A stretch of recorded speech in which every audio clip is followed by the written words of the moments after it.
Hey guys, so I'm just going to go over this thing I posted, a real simple way to lose fat, and you don't really have to do a lot of things. Usually, when people try to lose fat, is like the first go to is just workout and training, which I love training, but it's for you'll burn fat very inefficiently. The best thing you can do is change your nutrition, and this is actually good news because you can actually do exercise that you just do it because you enjoy it, and then just focus on these nutritional steps. So the first part of this program is just what we want to see where you're at, see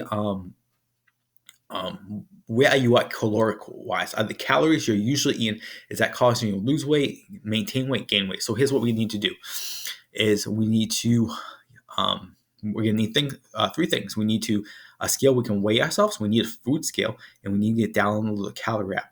I do like Macro Factor because it's one of those apps that it will take your daily weight and your daily calories, and it will give you what you probably burn in calories, which can be very eye-opening because sometimes with those calorie trackers that they can be very inaccurate, and I find this was pretty spot on when I did this. So once we do this, what we need to do is do an introductory phase where we're just trying to see where we're at. So every morning we wake up, we're gonna pee or poop, step on the scale, and record a weight. Now, daily weight doesn't matter, right? You can go up, you can go down for a variety of reasons I don't really want to get into in this video.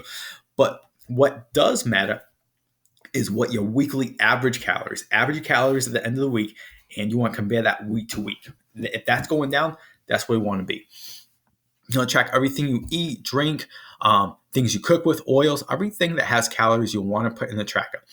And you want to use your food scale to weigh as much as possible. Now, I know I get a lot of pushback on this. It doesn't take as long as you think, but even tracking calories doesn't. So many people be like, "Oh, it takes so long." This is work, and if this is something important to you, you're going to find time, and most people have time. If you go look on your phone and see how many usage you have on your phone, I'm sure you're going to realize you have plenty of time. Like, how many hours of Netflix do you watch each day? How many hours of TV do you watch? You have time to track your food. You have time to weigh your food, right? It's in most cases, it's just a story that you tell yourself. It's not true. It's not as painful as it might seem. Don't necessarily worry about the calories, but I want you to track the calories, weigh your foods, use measuring cups. All right. This is so you get a good, accurate portion, and you don't have to like weigh your food or even track your food a long period of time. But this is a journey of education, so you understand how many calories that you're probably having and what portion sizes really looks like. What does 4 ounces actually look like? Because people are usually really bad at like estimating these things. So the one thing I would have you change during this phase is aim to eat 1 gram of protein per body weight. So if my goal was to weigh 180 pounds, I would want to eat 180 grams of protein per day. So most of my clients there, they want to usually get around like 130, 140. So if you're a female watching this, 130, 140 grams of protein could be a good place to start. You can do less. Like technically it's 0.7 to 1 gram per body weight. So 100 grams is probably a good spot. I do like the higher because I feel like the higher makes you work a little harder to get more protein dense food, and that's going to stop you from eating like crappier foods. If you have trouble with this, you can one of the easiest way to do this is just have a protein shake post workout or at some point during the day. So in 2 weeks, one of these 3 things will happen. You'll either lose weight, maintain weight, or gain weight. Now, if you lose weight, you know your average calories, you're in a caloric deficit. Just keep doing what you're doing. Now, if you're maintaining weight, what we're going to want to do, or you'll be gaining weight. So either way, we're going to do the same thing. We're going to reduce your calories by 10 to 20%, or about by 300 to 500 calories. What you have to understand is the bigger the caloric deficit here, the faster results you get, but it'll be harder to maintain. So we want to be able to maintain we want to be able to maintain this at least probably 4 to 12 weeks. So you don't want to go too crazy with this.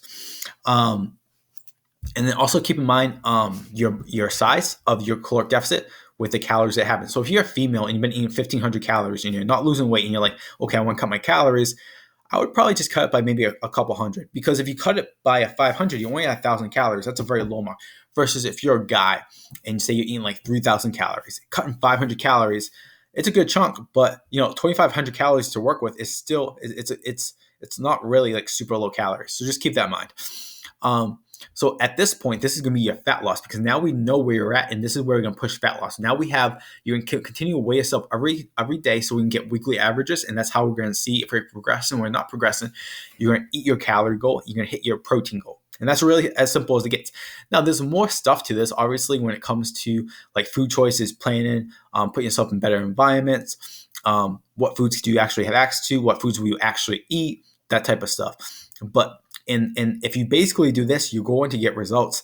One of the things that's important is when we talk about caloric deficit is that your average, all it matters is like the average at the end of the week. So you might have high days and low days, but as long as you average your caloric deficit, say it's 1,500, as long as your average calories is around 1,500, you should lose weight. Now, what happens to many people when they get super frustrated is they're in a caloric deficit Monday through Thursday. Then Friday to Sunday, they're in a caloric surplus. They're going out, they're not paying attention to nutrition, they're picking food all day because they're home. And what ends up happening is like, yeah, you're in a deficit Monday through Thursday, you're a surplus Friday through Sunday. So you end up actually being either at maintenance calories or in a surplus, which is what might be why you gain weight or why you're not losing weight. So just keep that in mind. Guys, if you have any questions on this, I'm here to help. So comment, send me a message. I'll do my best.